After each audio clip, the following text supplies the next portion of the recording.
الحمد لله وحده والصلاة والسلام على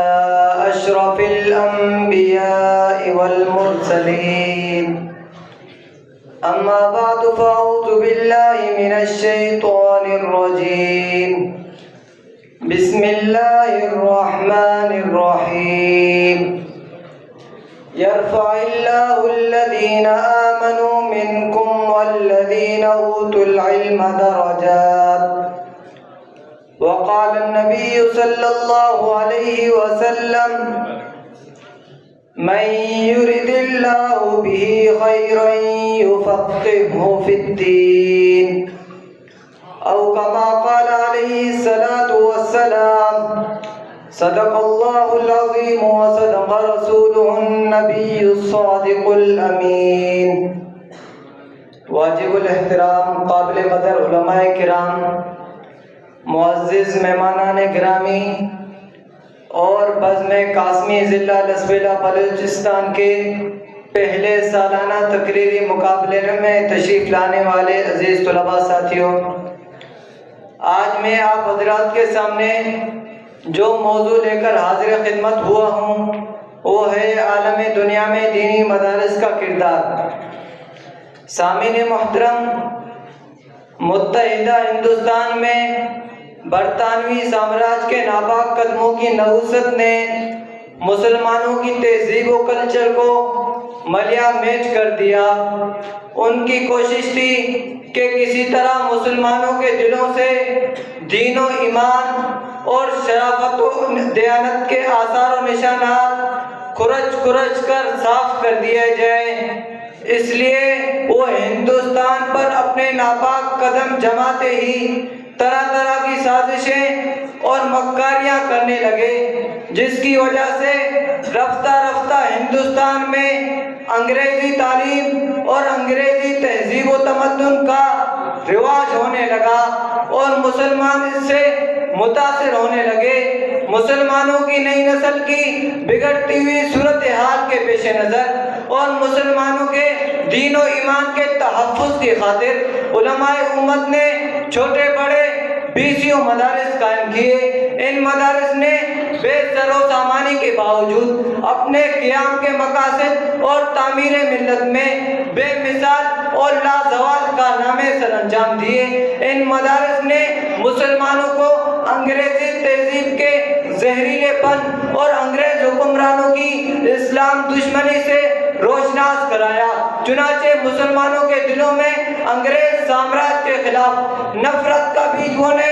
اور دشمنان دین و وطن کے خلاف جہاد کا جذبہ بیدار کرنے میں ان کا بڑا کردار ہے۔ اگر علماء حق مسلمانوں کی دینی، علمی اور فکری تربیت کے لیے مدارس کی شکل میں خالص دینی اور علمی ماحول کا انتظام نہ کرتے تو یہ اندیشہ تھا کہ مسلمانوں کی نئی نسلیں علم و عمل سے تحیدت، فکر و آگاہی سے محروم اور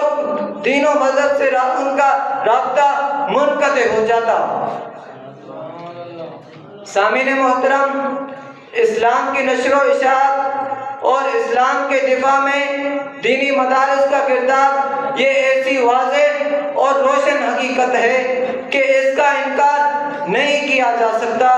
اس وقت روئے زمین پر مدارس ہی وہ تعلیمی ادارے ہیں جہاں حریت فکر کی پاسبانی کی جاتی ہے، جہاں انسانوں کی غلامی سے نکال کر خالق کائنات کی عبادت پر لگانے کا آفاقی درس دیا جاتا ہے۔ یہی وجہ ہے کہ آج عالم کفر ان مدارس کے پیچھے ہاتھ دھو کر پڑ گیا ہے۔ ان کو بدنام کرنے، ان کے خلاف بدگمانیاں پیدا کرنے اور ان سے وابستہ حضرات کے درمیان دوری اور فاصلہ پیدا کرنے کے لیے اپنا پورا زور صرف کر رہا ہے۔ کفر کو ان مدارس سے اتنی تکلیف اس لیے ہے کہ مدرسہ ایک بڑا کارخانہ ہے جہاں آدم گری اور مردم سازی کا کام ہوتا ہے۔ مدرسہ وہ کارخانہ ہے جہاں قلب و نگاہ اور ذہن و دماغ دھلتے ہیں۔ مدرسہ وہ مقام ہے جہاں پوری انسانی زندگی کی نگرانی کی جاتی ہے۔ مدرسے کا تعلق کسی تقویم، کسی کلچر اور کسی تہذیب کا نہیں جس کی قدامت کا شبہ ہو یا اس کے زوال کا خطرہ ہو، بلکہ اس کا تعلق براہ راست حضرت محمد محمد مصطفیٰ صلی اللہ علیہ وسلم سے ہے جو عالمگیر بھی ہے اور زندہ اور جاوید بھی ہے۔ سامعین محترم، یہی وہ مدارس ہیں جو گزشتہ صدی میں ہندوستان کے اندر دین خداوندی کے باغبان رہے۔ انہوں نے دین کی آبیاری کی،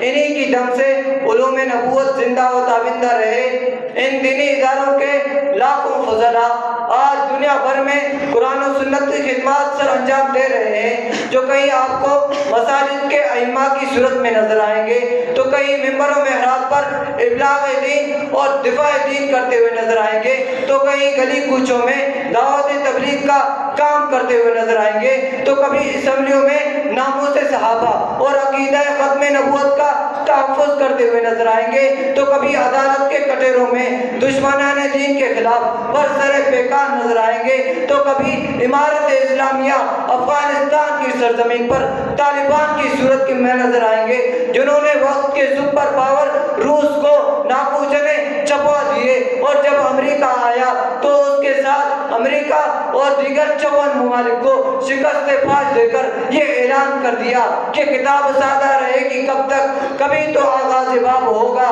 جنہوں نے بستیاں اجاڑ ڈالی کبھی تو ان کا حساب ہوگا۔ وہ دن گئے جب ہر ستم کو ادائے محبوب کہہ کر سہ جاتے تھے ہم، اب اٹھے گی جو اینٹ ہم پر تو پتھر اس کا جواب ہوگا۔ وآخر دعوانا ان الحمدللہ رب العالمین۔